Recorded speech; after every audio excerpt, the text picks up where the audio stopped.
ទិញលេខ eSIM Smart តាម app ABA Mobile ទិញប្រើបានភ្លាមជាពិសេសអ្នកអាចរកមើលលេខល្អៗជ្រើសរើសលេខដែលពេញចិត្តបានភ្លាមតែម្ដងទំនើបងាយស្រួលចំណេញពេលដើម្បីទិញគ្រាន់តែចូលទៅ ABA Mobile ចុចប៊ូតុងសេវាកម្មចុច Smart អក្សរតាហើយជ្រើសរើសទិញ eSIM អាននឹងធ្វើតាមការណែនាំដើម្បីបញ្ជាក់ថាទូរស័ព្ទឬឧបករណ៍របស់អ្នកអាចប្រើ eSIM បានរួចចុចបញ្ជាក់ត្រង់នេះអាចបញ្ចូលក្បាលលេខនិងលេខទូរស័ព្ទដែលចង់បានហើយចុចស្វែងរកលេខ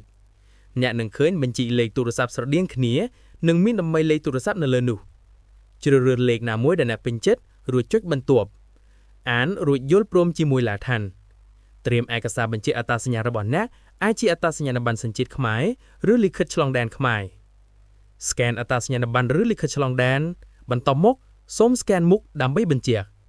ពិនិត្យមើលព័ត៌មានលោកអ្នកម្ដងទៀតបើត្រឹមត្រូវហើយសូមចុចបញ្ជាក់ជំហានបន្ទាប់សូមជ្រើសរើសគម្រោងដែលត្រូវភ្ជាប់ជាមួយលេខចុងក្រោយសូមបង់ប្រាក់ជាមួយ ABA